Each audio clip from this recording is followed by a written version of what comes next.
Hello साथियों, नमस्कार। स्वागत है आपका अपने चैनल सक्सेस जंक्शन एक कदम सफलता की ओर में। और हम लेकर के आ गए हैं आपके लिए एमपी पटवारी एग्जाम की दृष्टि से सबसे महत्वपूर्ण विषय है सामान्य प्रबंधन या फिर जनरल मैनेजमेंट। मोस्ट एक्सपेक्टेड जो एमसीक्यू है उनको हम कराने वाले हैं। एक एक प्रश्न के बारे में आपको डिटेल में जानकारी देंगे। देखिए, ये जो सामान्य प्रबंधन है इसका केवल भौकाल बना रखा है, ठीक है ना। इतना कठिन नहीं आने वाला है। अगर थोड़ा सा आप अपना कॉमन सेंस भी लगाएंगे तो आप आसानी से 25 में से 15 से 16 क्वेश्चन अपने कॉमन सेंस से ही सॉल्व कर सकते हैं। चलिए आपको बताते हैं कि कैसे प्रश्न आपके एग्जाम में आने वाले हैं। बिल्कुल सिंपल लैंग्वेज में आपको समझाएंगे, ठीक है। कठिन भाषा में आते हैं प्रश्न, उनको भी किस तरह से सिंपल लैंग्वेज में तोड़ना है, वो सारी चीज़ें आज हम आपको इस वीडियो में बताने वाले हैं। तो चैनल को सब्सक्राइब कर लीजिए, वीडियो को लाइक कर दीजिए। चलिए आगे बढ़ते हैं। आइए देखते हैं आज का पहला प्रश्न। देखिए, तो पहला प्रश्न है, मुद्रा कोष की सदस्यता कौन प्राप्त कर सकता है। अब ये मुद्रा कोष क्या है तो आपको पता है, जो आईएमएफ है, आईएमएफ को ही मुद्रा कोष कहा जाता है, ठीक है। तो इस आईएमएफ की सदस्यता कौन प्राप्त कर सकता है, क्या योग्यता होनी चाहिए। तो देखिए, ऑप्शन ए है विकसित देश, ऑप्शन बी है अर्ध विकसित देश, ऑप्शन नंबर सी है कोई भी जो नियमों का पालन करे, ऑप्शन नंबर डी है कोई नहीं। चलिए आंसर देखें। प्रश्न का सही आंसर है सी, यानी कि ऐसा कोई भी देश जो आईएमएफ के नियमों का पालन करता है वो आईएमएफ की सदस्यता प्राप्त कर सकता है। देखिए, तो पूरी जानकारी आपको देते हैं। तो ऐसा कोई भी देश जो मुद्रा कोष के नियमों का पालन करता है वो मुद्रा कोष की सदस्यता प्राप्त कर सकता है। अब आईएमएफ की स्थापना की बात करते हैं तो 1945 में इसकी स्थापना हुई थी, ठीक है। इसका जो हेडक्वार्टर है वो कहाँ पर है तो वॉशिंगटन डीसी में इसका हेडक्वार्टर है। और वर्तमान में 190 देश जो है वो इसके सदस्य हैं, किसके, आईएमएफ के, ठीक है। ये सारे फैक्ट आपको याद रखने हैं। ये सारे फैक्ट आपको जीएस में ही पूछे जाते हैं, लेकिन कभी कभी आपके सामान्य प्रबंधन में भी पूछा जा सकता है। चलिए आगे बढ़ते हैं और अगला प्रश्न देख लेते हैं। अगला प्रश्न है, एक ऐसा संगठन जो समस्त व्यवसाय, व्यापार तथा उद्योगों के हित के लिए स्थापित किया जाता है उसे हम क्या कहते हैं। व्यापार संघ, व्यापार मंडल, व्यवसाय संघ या फिर इनमें से कोई नहीं। चलिए आंसर देख लेते हैं। प्रश्न का सही आंसर है बी, यानी कि ऐसे संघ को हम व्यापार मंडल कहते हैं। तो देखिए, किसी भी व्यापार, व्यवसाय तथा उद्योगों की हित रक्षा के लिए, यानी कि आप अगर व्यापार कर रहे हैं, कोई व्यवसाय कर रहे हैं, तो एक संगठन होता है जो अगर आपको कोई परेशान कर रहा है, ज़्यादा टैक्स लगा रहा है, तो आप कहाँ जाएंगे तो उसी संगठन के पास जाएंगे, अपनी शिकायत दर्ज कराएंगे। तो इसी को जो है हम क्या कहते हैं, व्यापार मंडल कहते हैं, ठीक है। चलिए आगे बढ़ते हैं और अगला प्रश्न देखते हैं। देखिए अगला प्रश्न, क्रेता के अधिकार के संबंध में कौन सा सही है। क्रेता का मतलब क्या होता है, क्रेता वो व्यक्ति होता है जो सामान को खरीदता है, ठीक है। तो इनमें से कौन सा अधिकार क्रेता जो है क्रेता के पास में है। देखिए, ऑप्शन ए है क्रेता को माल लेने का अधिकार है, ऑप्शन बी है क्रेता को माल लेने का अधिकार नहीं है, ऑप्शन सी है उपरोक्त दोनों, ऑप्शन डी है इनमें से कोई नहीं। चलिए आंसर देख लें। प्रश्न का सही आंसर है ए, यानी कि क्रेता को माल लेने का अधिकार। अब देखिए, क्रेता के बारे में पूरी जानकारी आपको देते हैं।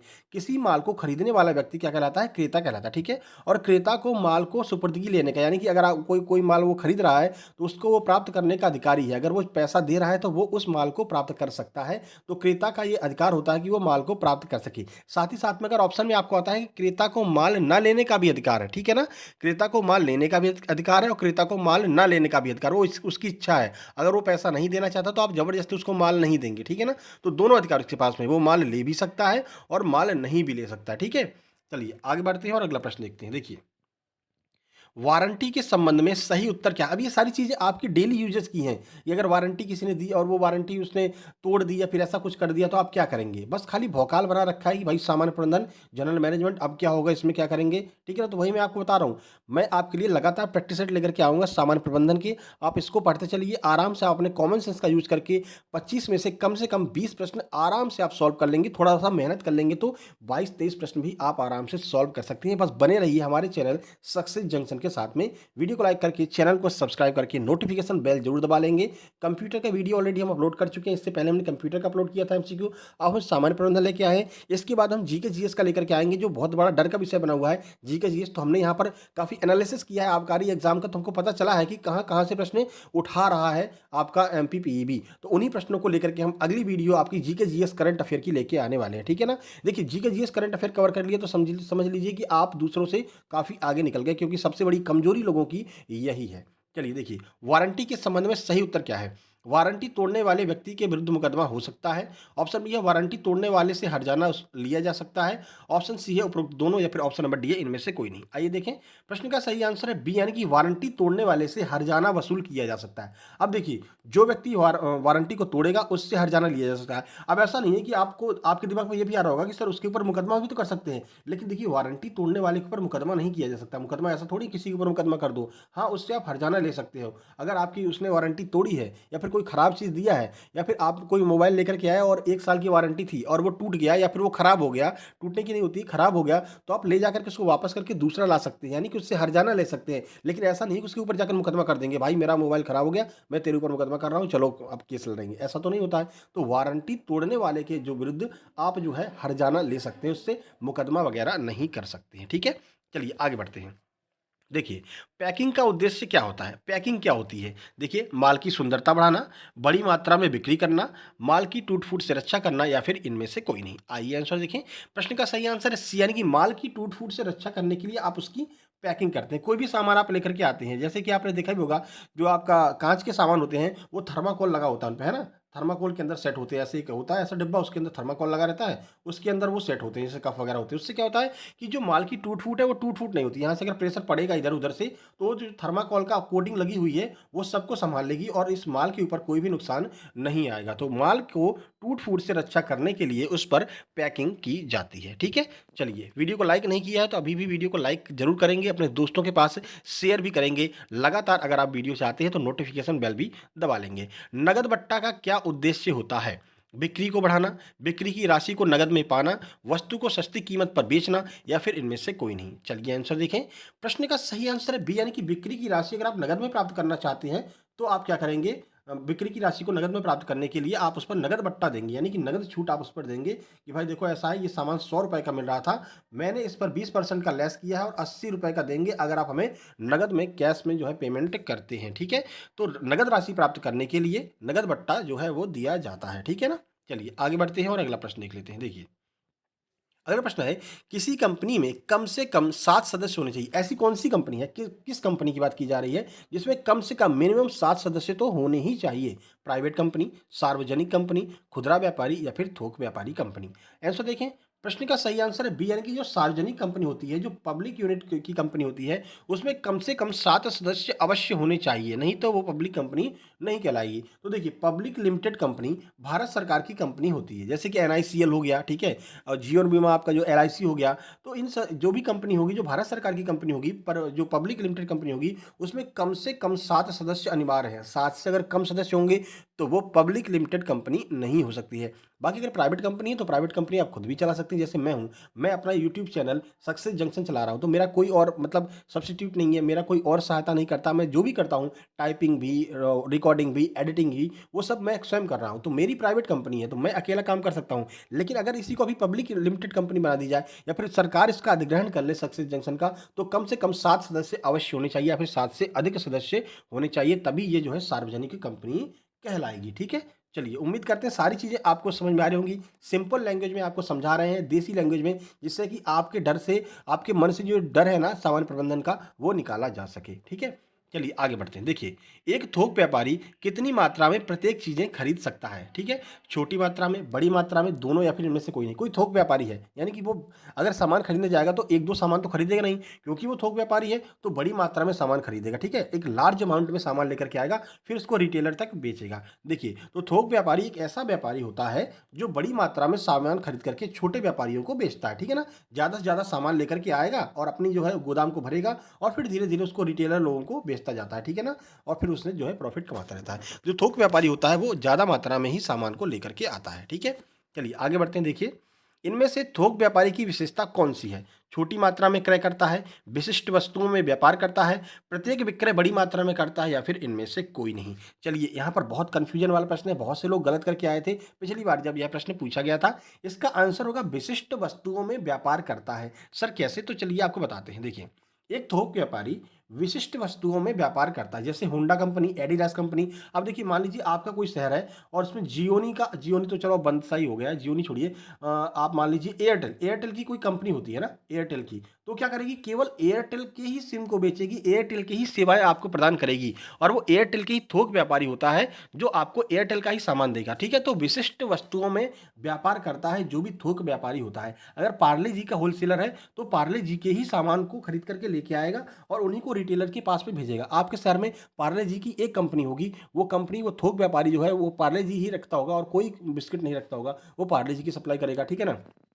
आपके पास में पूमा की, एडिडास की अलग-अलग कंपनियाँ होती हैं, उनपे केवल और केवल आपको उन्हीं ब्रांड की ही चीज़ें मिलती हैं। तो विशिष्ट वस्तुओं में जो व्यापार करता है, वो भी थोक व्यापारी ही होता है, ठीक है? ज़रूरी नहीं है कि प्रत्येक विक्रय बड़ी मात्रा में करे, लेकिन विशिष्ट वस्तु अगर ये ऑप्शन नहीं होता, अगर आपके पास में ये ऑप्शन नहीं होता विशिष्ट वस्तु वाला, तो ये ऑप्शन सही होता। लेकिन विशिष्ट वस्तु वाला ऑप्शन दिया हुआ है, तो ये आपका गलत हो जाएगा। सबसे पहले प्रायोरिटी इसी को देंगे, इसीलिए ये प्रश्न गलत किया गया था बहुत से लोगों के द्वारा, जो पिछली बार ये प्रश्न पूछा गया था, ठीक है? चलिए आगे बढ़ते हैं। देखिए अगला प्रश्न, निम्नलिखित में से कौन सा थोक व्यापारी का कार्य नहीं है? यानी कि जो थोक व्यापारी होता है, इनमें से कौन सा कार्य उस थोक व्यापारी का नहीं है? वस्तुओं का उत्पाद करना, वस्तुओं का एकत्रीकरण, वस्तुओं को ग्रेडिंग देना, या फिर इनमें से कोई नहीं। आंसर देखें, प्रश्न का सही आंसर है ए, यानी कि वस्तुओं का जो उत्पादन है वो यहाँ पर थोक व्यापारी का कार्य नहीं है, वो दूसरा कोई करता है। थोक व्यापारी क्या करता है? वस्तुओं को एकत्र करेगा, यानी कि जो भी उत्पाद हो जाएगा वहां से लेकर के वस्तुओं को आएगा, अपने पास में अपने गोदाम में एकत्र करेगा, ठीक है? वस्तुओं को ग्रेडिंग देगा, यानी कि ये वस्तु अच्छी है, ये वस्तु खराब है, ये मीडियम है, इनको अलग अलग करके फिर उसको रिटेलरों को बेचता है। तो ठीक है, तो ये आपको याद रखना है कि जो वस्तुओं का उत्पादन है वो थोक व्यापारी का कार्य नहीं होता है। तो थोक व्यापारी वस्तुओं का उत्पादन नहीं करता है, थोक व्यापारी वस्तुओं को एकत्रित करेगा और उनकी ग्रेडिंग करता है, उनको अलग अलग करता है, उनकी छटाई करता है, ठीक है ना? चलिए आगे बढ़ते हैं और अगला प्रश्न देखते हैं। देखिए, एक थोक व्यापारी किन किन के बीच की कड़ी होता है? यानी कि किन दो लोगों के बीच की कड़ी होता है एक थोक व्यापारी?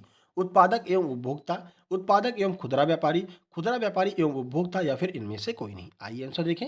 प्रश्न का सही आंसर है बी, यानी कि उत्पादक और खुदरा व्यापारी के बीच का जो कड़ी होती है वो एक थोक व्यापारी होता है। अब खुदरा व्यापारी क्या होता है जानते हैं आप? देखिए, जैसे कि ये उत्पादक है, ठीक है ना? यहाँ पर कोई कंपनी है जो उत्पादन कर रही है पार्ले जी का, ठीक है?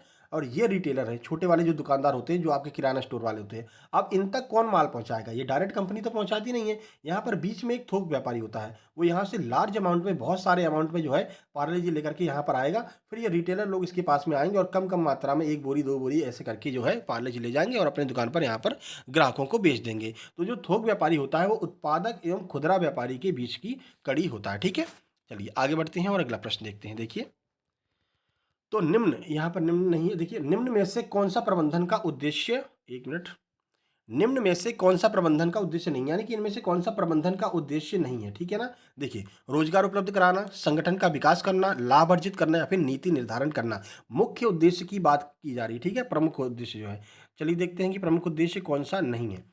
चलिए, प्रश्न का सही आंसर है सी, यानी कि लाभ अर्जित करना ये प्रमुख उद्देश्य नहीं होता है। देखिए, अगर आप कोई भी कंपनी खोल रहे हैं, कोई भी कंपनी का प्रबंधन कर रहे हैं, तो लाभ की मतलब लाभ अपने दिमाग में नहीं रखेंगे। अगर शुरू में आप लाभ के ऊपर पीछे पड़ गए, तो आपकी कंपनी आगे चल करके फ्लॉप हो जाएगी। शुरू में आपको रिस्क लेना पड़ता है, सीधी सी बात है, प्रबंधन एक रिस्क का विषय है, ठीक है ना? शुरू से ही आपको अपने दिमाग में लाभ लेकर के नहीं चलना है, थोड़ा सा रिस्क लेना पड़ेगा, थोड़ा सा इन्वेस्ट करना पड़ेगा। मतलब पहले शुरुआत के कुछ 2-4 महीनों में आपको प्रॉफिट नहीं होगा, ठीक है ना? तो ये अपने दिमाग में लेकर के चलना होगा। अगर आप शुरू से ही लाभ का उद्देश्य लेकर के चलेंगे, तो आपको लाभ अगर 2-3 महीने नहीं मिलेगा, आप डिमोटिवेट हो जाएंगे और अपनी कंपनी बंद कर देंगे। तो ये प्रमुख उद्देश्य नहीं होता है। हाँ, रोजगार उपलब्ध कराना ये प्रबंधन का प्रमुख उद्देश्य है, ठीक है? संगठन का विकास करना, पहले आप रोजगार देंगे लोगों को, लोग आएंगे, फिर एक संगठन आप बनाएंगे, फिर उसका विकास करेंगे, ठीक है? फिर उसके लिए नीतियों का निर्धारण करेंगे कि इतनी प्रॉफिट पर, मतलब कि इतने परसेंट पर हमको यहाँ बेचना है, इतने परसेंट पर उसको बेचना है, इतने परसेंट पर उसको बेचना है। जब ये सारी चीजें बिल्कुल आपकी सही से चल जाएंगी, तब लास्ट में आपको 5 से 6 महीने के बाद में आपको लाभ मिलेगा। लेकिन प्रमुख उद्देश्य लाभ अर्जित करना नहीं होता है शुरुआत में, ठीक है? चलिए आगे बढ़ते हैं। तो प्रबंधन का मूल उद्देश्य रोजगार उपलब्ध कराना, संगठन का विकास करना एवं नीति निर्धारण करना है।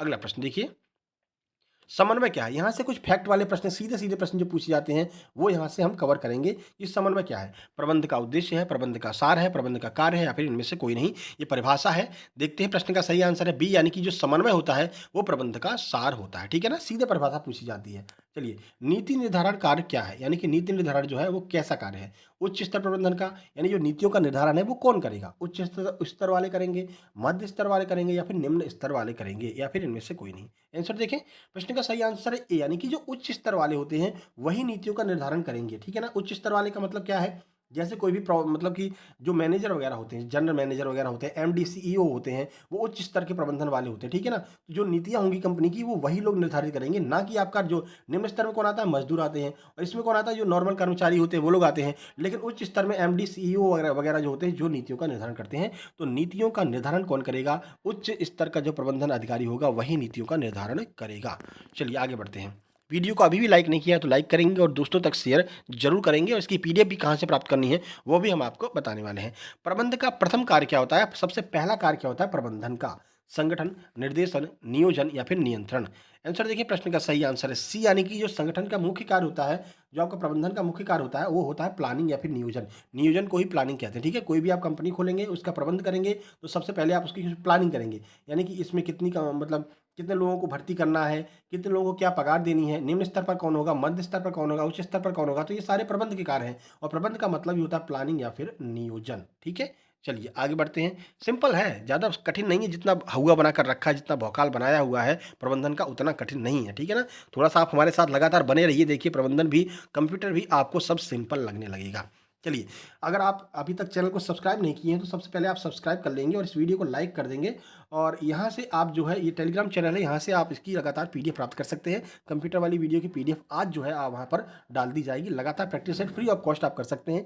इंग्लिश की वीडियो भी हम बहुत जल्दी लेकर के आने वाले हैं। इंग्लिश में क्या क्या पूछा जाएगा, मेन जो है उन्हीं टॉपिक को हम कवर करेंगे, उनके ही एमसीक्यू लेकर के आएंगे। आप उन्हीं एमसीक्यू को सॉल्व कर लेंगे, इंग्लिश से भी आपको डर नहीं लगेगा। चलिए जल्द ही मिलते हैं एक नई वीडियो में, तब तक के लिए नमस्कार, धन्यवाद।